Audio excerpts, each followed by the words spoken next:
안녕하세요. 저는 김서연 가정의학과 전문의입니다. 오늘 하루 여러분의 기억력은 안녕하신가요? 혹시 이런 경험 있지 않으신가요? 무언가를 꺼내려고 주방으로 향했습니다. 냉장고 문을 벌컥 열었어요.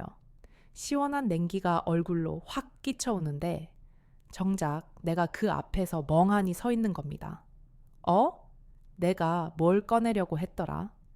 분명히 필요한 게 있어서 왔는데 그게 도무지 기억이 나질 않아서 한참을 냉장고 속만 들여다보다가 결국 빈손으로 문을 닫고 돌아섭니다.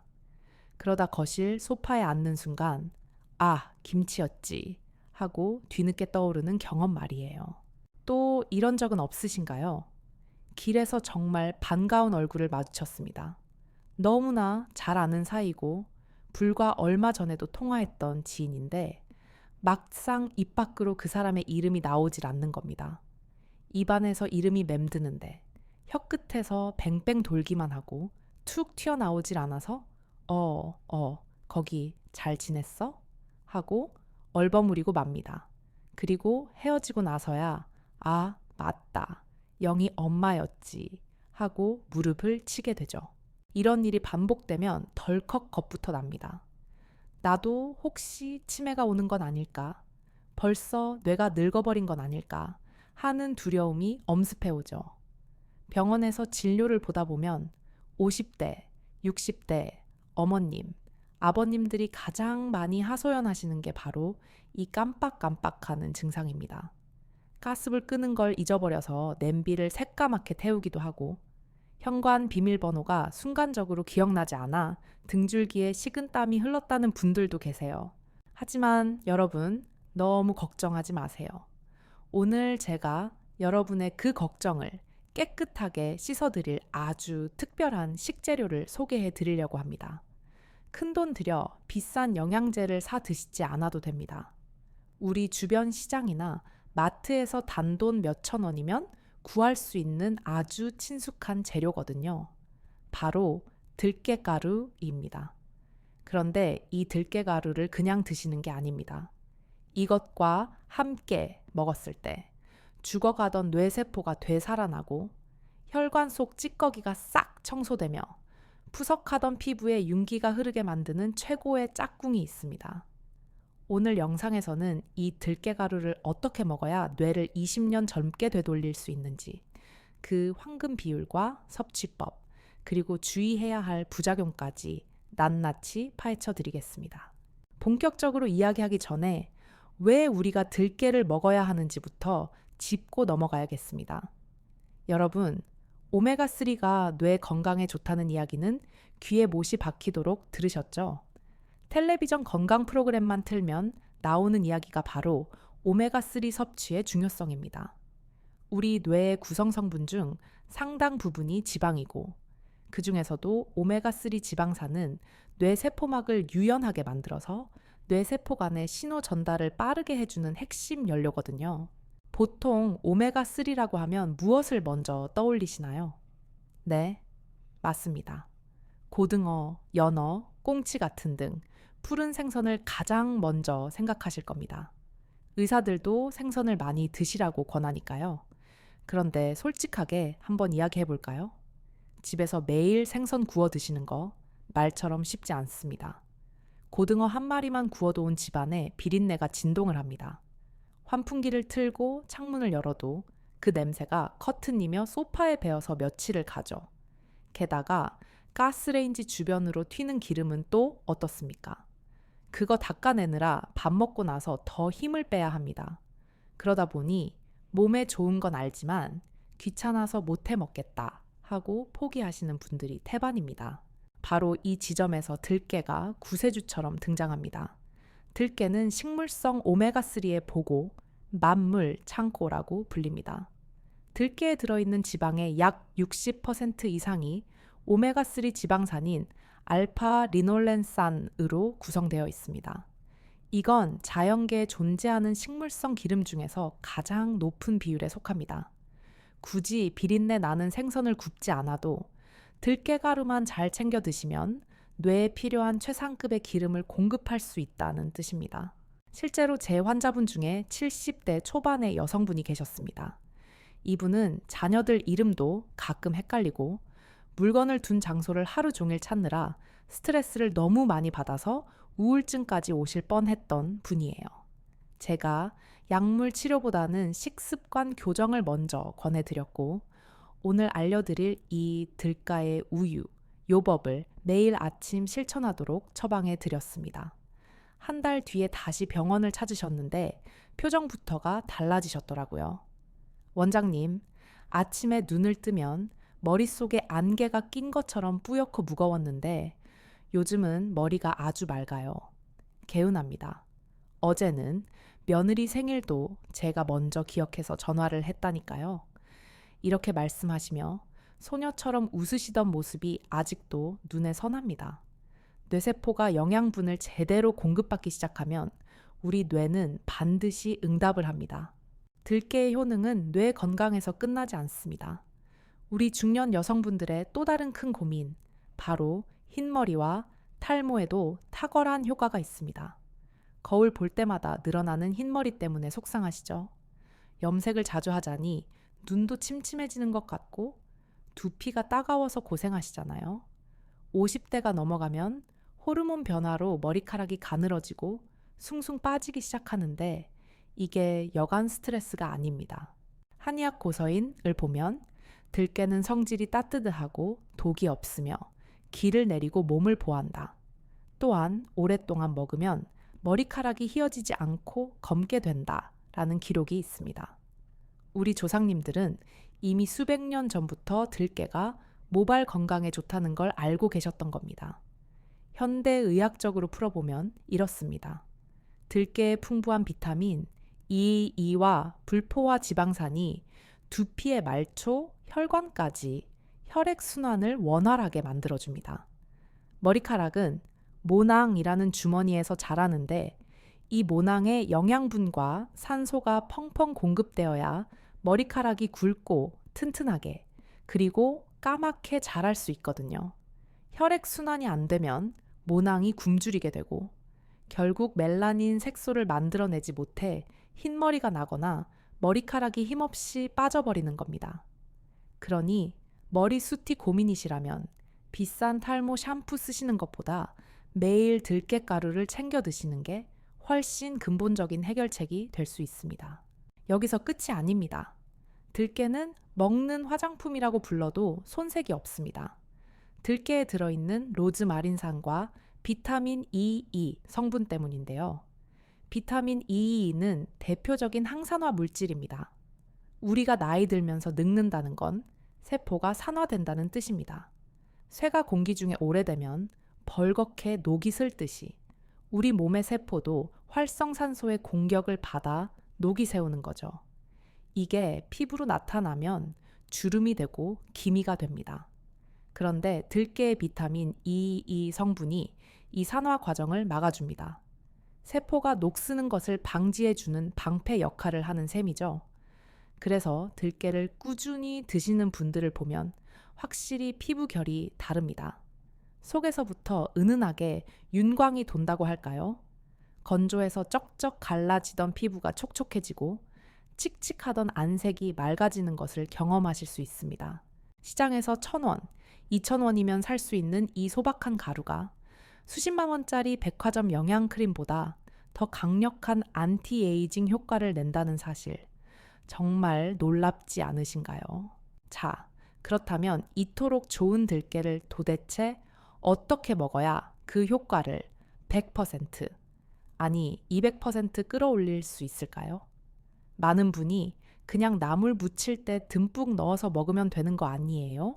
라고 물으십니다. 물론 그것도 훌륭한 방법입니다.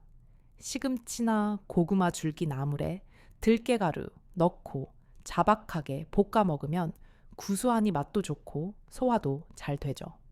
하지만 뇌세포를 되살리고 치매를 예방하는 약으로서의 효과를 제대로 보시려면 제가 추천하는 섭취법은 따로 있습니다. 정답은 바로 우유와 함께 마시는 것입니다. 왜 하필 물도 아니고 주스도 아니고 우유일까요?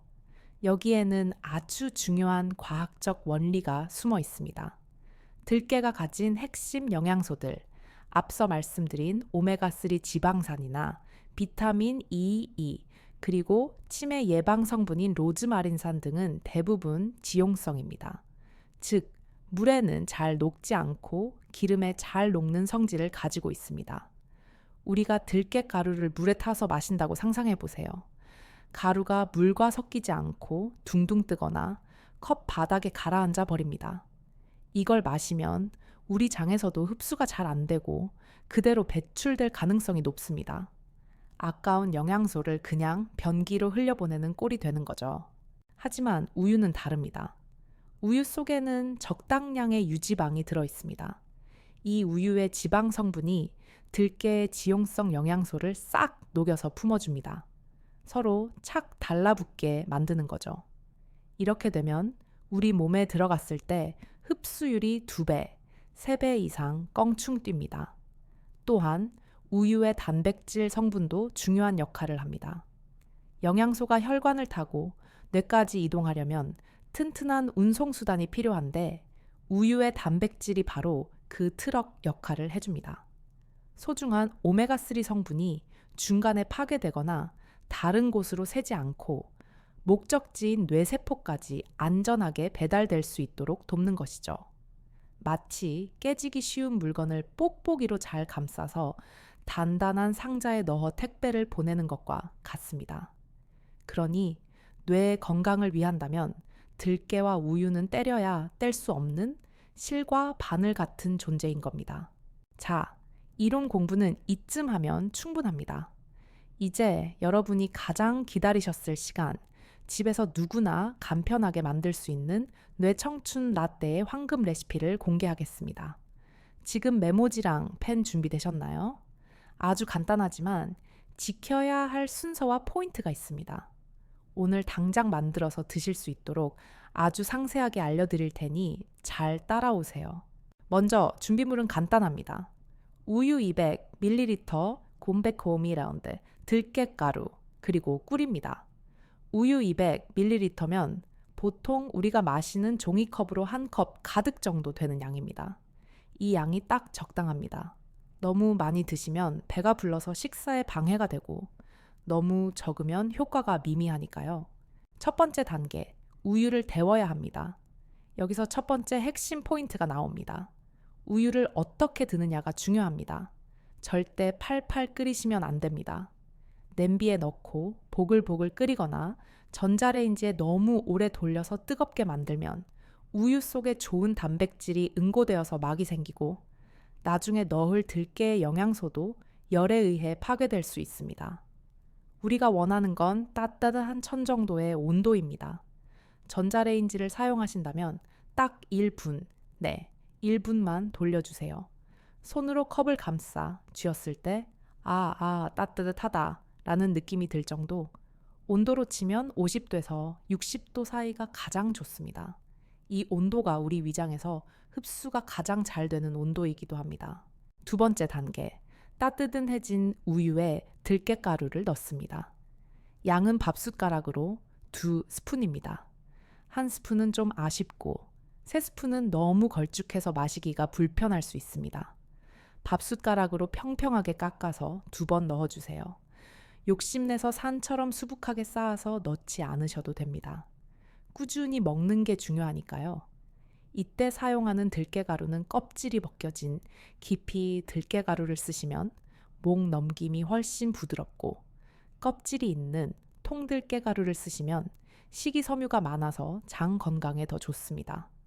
이건 취향껏 선택하시면 되는데 처음 드시는 분들은 부드러운 깊이 가루를 추천해 드립니다. 세 번째 단계, 여기에 꿀을 반 스푼 정도 넣습니다. 꿀은 단순히 단맛을 내기 위한 게 아닙니다. 들가의 특유의 쌉싸름하고 텁텁한 맛을 잡아주는 중화제 역할을 합니다. 꿀이 들어가면 풍미가 훨씬 살아나서 매일 마셔도 질리지 않게 해주죠. 만약 당뇨가 심해서 꿀이 부담스럽다 하시는 분들은 꿀을 빼시거나 대신 계피가루를 살짝 톡톡 뿌려 드셔도 아주 궁합이 좋습니다. 자, 이제 재료를 다 넣고 숟가락으로 잘 저어주셨겠죠?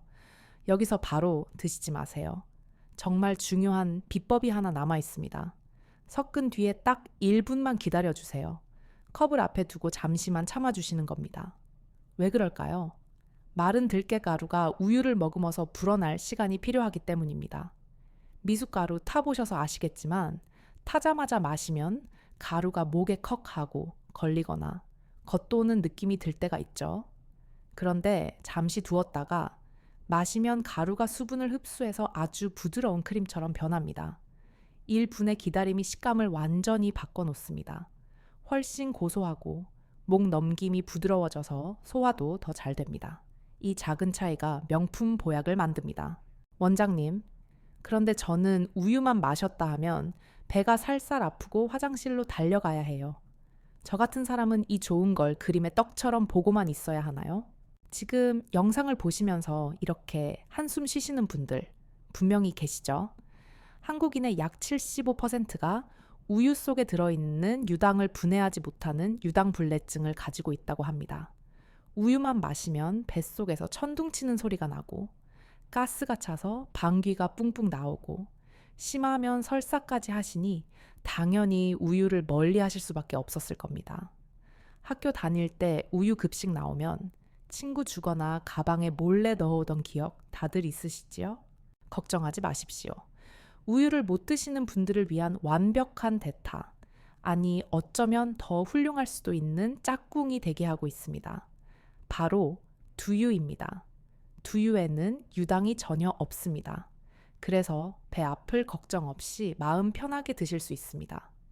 게다가 맛은 또 얼마나 좋은지 모릅니다.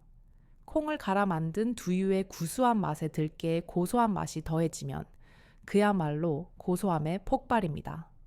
우유에 탔을 때보다 훨씬 진하고 깊은 맛이 나서 일부러 우유 대신 두유를 고집하시는 미식가분들도 많습니다. 영양학적으로도 궁합이 기가 막힙니다. 콩의 식물성 단백질과 들깨의 불포화 지방산이 만나면 혈관을 튼튼하게 하는 시너지 효과를 냅니다. 또 다른 대안으로는 요즘 마트에서 쉽게 볼 수 있는 귀리 우유 오트 밀크덤가 있습니다. 귀리는 타임지가 선정한 세계 10대 슈퍼푸드 중 하나죠. 귀리 자체가 혈당을 천천히 올리는 착한 탄수화물이라서 당뇨가 걱정되시는 분들에게는 흰 우유보다 귀리 우유가 훨씬 현명한 선택이 될 수 있습니다. 귀리의 베타글루칸 성분이 면역력을 올려주고 들깨가 뇌를 깨워주니 이보다 좋은 아침 식사가 또 있을까요? 자, 기본 레시피를 마스터하셨다면 이제 내 몸 상태에 딱 맞춘 응용 레시피로 넘어가 보겠습니다. 약이 되는 맞춤형 처방입니다. 첫째, 나는 혈압이 높아서 늘 뒷목이 뻐근하다 하시는 분들 집중해 주세요. 이런 분들은 꿀 대신 바나나 반 개를 으깨서 넣어보세요. 바나나는 단맛을 내는 천연 설탕 역할도 하지만 진짜 효능은 그 속에 들어있는 칼륨에 있습니다. 바나나 한 개에는 사과보다 4배나 많은 칼륨이 들어있습니다. 우리가 찌개나 국, 김치를 먹으면서 섭취하게 되는 나트륨은 혈압을 올리는 주범인데요. 칼륨이 이 나트륨을 소변으로 끌고 나가는 청소부 역할을 합니다. 몸속에 짠 기운을 빼주는 거죠. 들깨의 오메가3가 혈관의 탄력을 높여주고 바나나의 칼륨이 혈압을 낮춰주니 고혈압 환자분들에게는 최고의 보약 간식이 됩니다. 믹서기에 갈 필요도 없습니다. 잘 익은 바나나는 숟가락으로 툭툭 누르면 금방 으깨지니까 우유, 들깨와 섞어서 걸쭉하게 드시면 됩니다. 든든한 포만감은 덤이고요. 둘째, 밤에 잠이 안 와서 뜬 눈으로 밤을 지사온다 하시는 불면증 환자분들 계시죠? 새벽 1시, 2시가 되어도 정신이 말똥말똥하고 겨우 잠들어도 작은 소리에 금방 깨서 다음 날 하루 종일 몽롱하게 보내시는 분들이요. 이런 분들은 이 들가의 라떼를 아침이 아닌 저녁 식사 후에 드셔보세요. 잠들기 1시간에서 2시간 전쯤 따뜻하게 데워서 드시는 겁니다. 들깨에는 마그네슘이 아주 풍부하게 들어있습니다. 마그네슘의 별명이 뭔지 아시나요? 바로 천연 진정제입니다. 낮 동안 잔뜩 긴장해서 굳어있던 우리 몸의 근육을 부드럽게 풀어주고 예민해진 신경을 안정시켜주는 역할을 합니다. 왜 우리 스트레스 받으면 눈 밑이 바르르 떨리잖아요. 그게 마그네슘 부족 신호거든요. 들가의 라떼 한 잔이면 뭉친 어깨가 풀리고 마음이 차분해지면서 스르르 잠이 오게 됩니다. 수면제처럼 다음 날 머리가 띵하거나 기억력이 떨어지는 부작용도 전혀 없습니다. 오히려 자는 동안 뇌세포를 회복시켜주니 일석이조죠. 셋째, 나는 당뇨가 있어서 단 건 절대 안 된다 하시는 분들은 꿀을 과감하게 빼시면 됩니다. 들깨가루 자체는 혈당 지수, GI 지수가 매우 낮은 식품입니다. 혈당을 급격하게 올리지 않아요. 오히려 식사 전에 들가의 라떼를 먼저 한 잔 드시면 포만감 때문에 밥을 덜 먹게 되고 들깨의 지방 성분이 소화 속도를 늦춰줘서 식후 혈당이 치솟는 혈당 스파이크를 막아주는 효과까지 있습니다. 그러니 당뇨 환자분들은 무가당 두유에 들깨가루만 넣어서 담백하게 드시는 것을 강력하게 추천합니다. 자, 여기까지 들깨의 좋은 점만 실컷 말씀드렸는데요. 지금부터 제가 하는 이야기는 정말 귀를 쫑긋 세우고 들으셔야 합니다. 자칫하면 생명까지 위협할 수 있는 무시무시한 이야기가 될 수도 있습니다. 들깨가루가 몸에 좋다고 해서 무조건 다 좋은 게 아닙니다. 잘못 보관된 들깨가루는 뇌를 살리는 게 아니라 오히려 내 몸에 독을 들이붓는 것과 같습니다. 심지어 암을 유발할 수도 있습니다. 지금 당장 영상 잠시 멈추시고 냉장고나 찬장에 있는 들깨가루 봉지를 꺼내서 냄새를 한번 맡아보세요. 혹시 고소한 향 대신에 오래된 기름 냄새, 그러니까 쩐내라고 하죠? 쾌쾌하고 눅눅한 냄새가 나지는 않나요? 아니면 어릴 때 쓰던 크레파스 냄새 같기도 하고 페인트 냄새 비슷한 역한 냄새가 나지는 않나요? 만약 조금이라도 이런 이상한 냄새가 난다면 그 들깨가루는 아깝다고 생각하지 마시고 지금 즉시 쓰레기통에 버리셔야 합니다. 절대 드시면 안 됩니다. 1,000원, 2,000원 아끼려다 병원비로 몇백만 원이 나갈 수 있습니다. 이게 바로 산패된 상태입니다. 산패란 기름이 공기 중에 산소와 만나 산화되어 상했다는 뜻입니다. 들깨는 지방 함량이 40%가 넘는 고지방 식품이라 산패가 정말 빨리 일어납니다. 산패된 들깨에서는 아플라톡신이나 과산화 지질 같은 독성 물질이 만들어지는데요. 이게 우리 몸에 들어오면 정상적인 세포를 마구 공격해서 죽이고 혈관에 염증을 일으켜 동맥경화를 악화시킵니다. 심한 경우 1급 발암 물질로 작용하여 암세포를 키우는 먹이가 될 수도 있습니다. 뇌 건강 챙기려다 오히려 치매를 앞당기는 꼴이 될 수도 있다는 말입니다. 그럼 도대체 어떻게 보관해야 안전할까요? 많은 가정집을 방문해 보면 열이면 8, 9은 들깨가루통을 가스레인지 옆 양념 선반에 두십니다. 요리할 때 바로바로 꺼내 쓰기 편하니까요. 소금 옆, 설탕 옆에 나란히 두시죠. 그런데 거기가 바로 들깨에게는 최악의 장소, 지옥 같은 곳입니다. 가스불을 켤 때마다 온도가 30도, 40도 확 올라가죠. 요리하면서 발생하는 열기와 습기가 고스란히 들깨가루 통으로 전달됩니다. 열과 습기는 산패의 지름길입니다. 거기 두시면 일주일만 지나도 이미 속에서는 썩어가고 있다고 보시면 됩니다. 들깨가루의 유일한 안식처는 딱 한 군데, 바로 냉동실입니다. 냉장실도 안심할 수 없습니다. 문을 자주 여닫으면서 온도 변화가 생기기 때문이죠. 반드시 밀폐 용기나 지퍼백에 담아서 공기를 최대한 쫙 빼신 후에 빛이 들지 않는 냉동실 깊숙한 곳에 넣어두셔야 합니다. 가루를 얼리면 꽁꽁 얼어서 못 쓰는 거 아니냐? 걱정하시는데 들깨가루는 수분이 거의 없고 기름 성분이라 냉동실에 넣어도 딱딱하게 얼지 않습니다. 언제 꺼내도 보슬보슬한 가루 상태 그대로니 바로 퍼서 드실 수 있습니다. 이렇게 냉동 보관하시면 맛과 향의 변화 없이 서너 달은 거뜬하게 아주 신선하게 드실 수 있습니다. 시장에서 들깨를 사실 때도 요령이 있습니다. 가장 좋은 건 통들깨를 사시는 겁니다. 껍질이 그대로 있는 통들깨는 껍질이 천연 갑옷 역할을 해서 산패를 막아줍니다.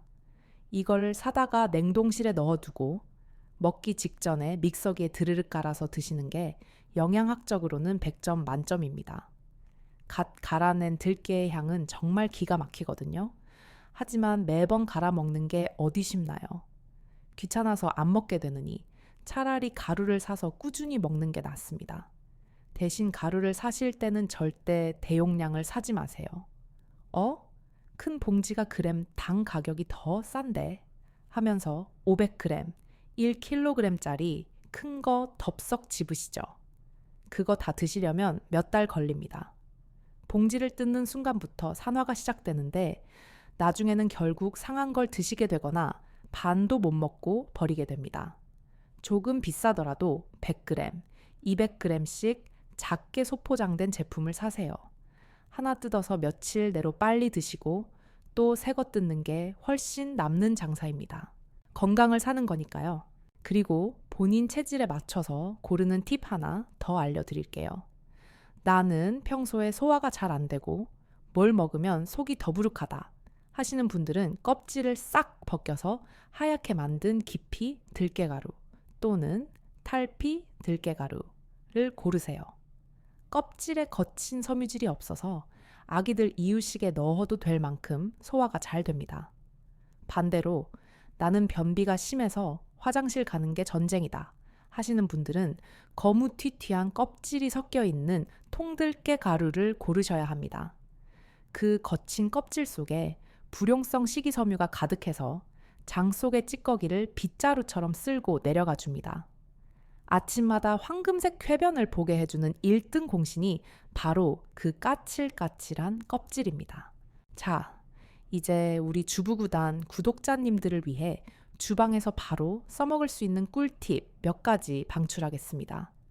들깨가루를 우유에 타먹는 것 말고도 반찬할 때 똑똑하게 활용하는 방법입니다. 첫 번째, 미역국 끓일 때입니다. 보통 미역 달달 볶다가 들깨가루 넣고 물 부어서 푹 끓이시죠. 그러면 고소한 맛은 날지 몰라도 영양소는 반토막 납니다. 들깨의 오메가3와 로즈마린산 같은 핵심 성분들은 열에 아주 약하거든요. 펄펄 끓는 물 속에서 오랫동안 끓이면 좋은 성분이 다 파괴되어 날아갑니다. 앞으로는 순서를 바꿔보세요. 국을 다 끓이고 간까지 맞춘 다음에 가스불을 끄기 직전 혹은 불을 끄고 나서 마지막에 들깨가루를 한 국자 듬뿍 넣으시는 겁니다.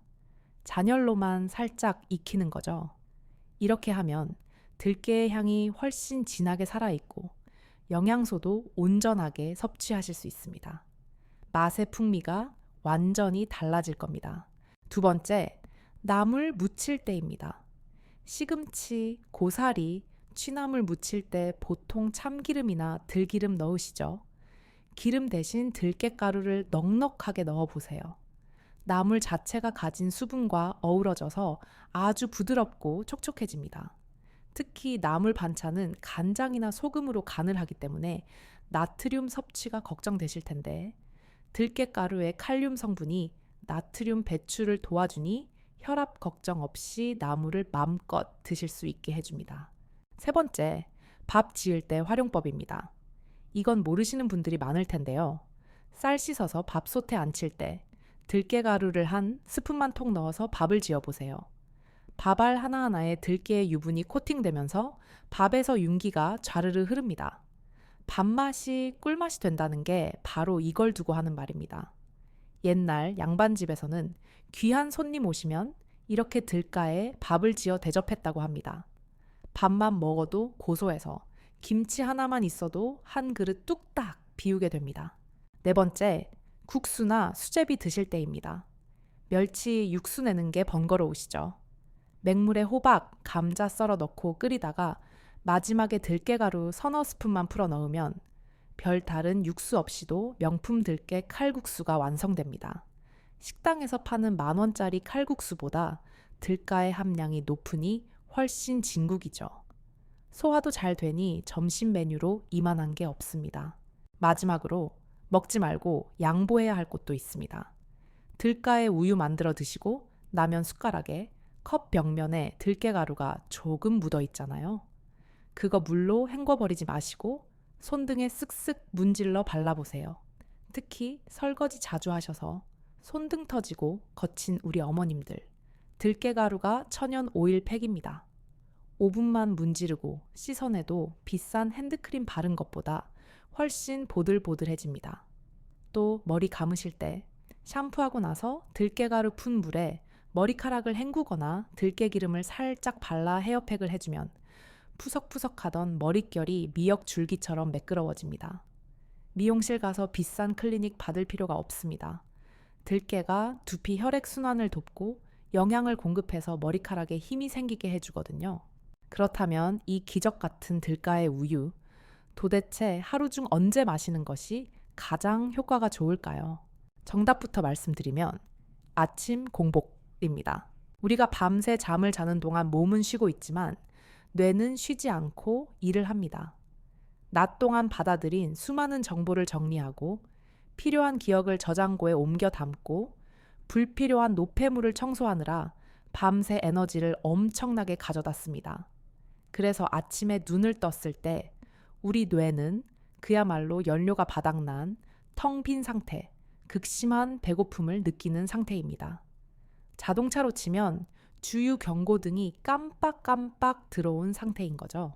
이때 단순한 탄수화물 덩어리인 흰 쌀밥이나 빵을 드시는 것보다 뇌가 가장 좋아하는 최고급 휘발유인 오메가3와 양질의 단백질을 공급해주면 어떻게 될까요? 시들어가던 화채물을 주면 이파리가 파릇파릇 살아나듯이 뇌세포가 즉각적으로 깨어납니다. 뇌의 회전 속도가 달라지는 걸 느끼실 수 있습니다. 아침에 마시는 들가의 우유 한 잔은 뇌를 깨우는 시동키와 같습니다. 또한 공복에 드시라고 권하는 또 다른 이유는 위장 보호 때문입니다. 아침에 일어나면 속이 쓰리거나 신물이 넘어오는 역류성 식도염으로 고생하는 분들 많으시죠? 빈속에 위산이 나와서 그렇습니다. 이때 들깨의 식물성 지방과 우유의 단백질이 위벽을 부드럽게 코팅해줍니다.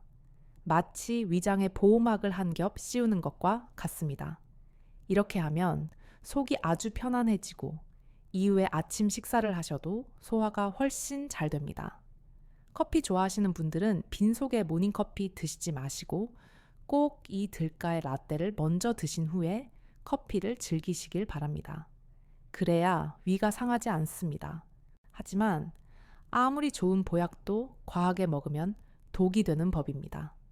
과유불급, 지나침은 모자람만 못하다는 옛말이 딱 들어맞는 것이 바로 들깨입니다. 주의사항을 꼭 기억해 주세요. 첫째, 양 조절이 필수입니다. 들깨는 기본적으로 지방입니다. 칼로리가 꽤 높습니다. 100g 당 칼로리가 500칼로리가 넘습니다. 밥 한 공기보다 훨씬 높죠. 몸에 좋은 불포화 지방이라 살이 덜 찐다고는 하지만 그래도 많이 드시면 체중이 늘어날 수밖에 없습니다. 하루 적정 섭취량은 밥 숟가락으로 3스푼 미만입니다. 아침에 우유에 타서 2스푼 드셨다면 저녁 반찬에 1스푼 정도 더 드시는 건 괜찮지만 그 이상 수저로 막 퍼서 드시면 안 됩니다.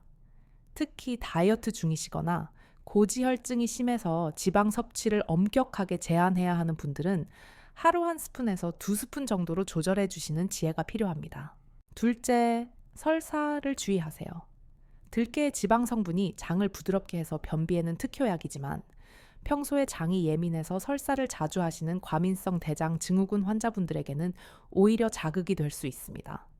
기름진 음식 먹으면 바로 화장실 가시는 분들 계시죠? 그런 분들은 처음부터 2스푼을 다 넣지 마시고 티스푼으로 반 스푼부터 시작해서 몸의 반응을 보면서 아주 조금씩 양을 늘려가셔야 합니다. 내 몸이 적응할 시간을 주는 겁니다. 셋째, 알레르기 확인입니다. 흔하지는 않지만 참깨나 들깨 같은 씨앗 종류의 알레르기가 있는 분들이 계십니다. 드시고 나서 입술이 붓거나 목, 안이 간질간질하거나 피부에 두드러기가 올라온다면 즉시 섭취를 중단하고 병원에 가셔야 합니다. 마지막으로 혈액 응고제를 드시는 분들입니다. 심혈관 질환 때문에 아스피린이나 와파린 같은 혈액 응고 억제제를 드시고 계신다면 담당 주치의 선생님과 상의를 한번 하시는 게 좋습니다. 들깨의 오메가3 성분이 혈액을 묽게 하는 효과가 있어서 약효를 너무 강하게 만들 수도 있기 때문입니다.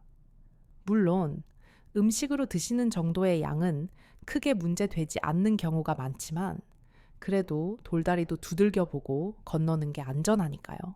여러분, 건강을 되찾는 길은 마라톤과 같습니다. 오늘 들가의 우유 한 잔 마셨다고 내일 당장 20년 전 기억력이 돌아오지는 않습니다. 우리 몸의 세포가 새로운 세포로 교체되는 데는 최소한 3개월, 길게는 6개월의 시간이 필요합니다. 아유, 며칠 먹어봤는데 별거 없네 하고 일주일 만에 포기하지 마세요. 매일 아침 습관처럼 꾸준히 드시는 게 중요합니다. 냉장고 문을 열 때마다, 들깨통을 볼 때마다 내 뇌가 젊어지고 있다, 내 혈관이 깨끗해지고 있다 라고 주문을 외우면서 드셔보세요. 긍정적인 마음이 약효를 더해줄 겁니다. 이제 긴 이야기를 마무리할 시간입니다. 진료실에서 수많은 어르신을 뵙다 보면 나이 듦에 대해 두려워하시는 분들이 참 많습니다. 기억이 흐릿해지는 것, 몸이 예전 같지 않은 것을 서글퍼하시죠. 하지만 저는 이렇게 말씀드리고 싶습니다. 여러분은 늙어가시는 게 아니라 아주 잘 익어가고 계신 겁니다. 따가운 햇볕과 비바람을 견뎌내고 가을에 붉게 익은 홍시처럼 여러분의 인생은 그 어느 때보다 달콤하고 깊은 맛을 내고 있습니다. 얼굴에 패인 주름살 하나하나는 그동안 치열하게 살아오신 여러분의 훈장이자 명예로운 계급장입니다.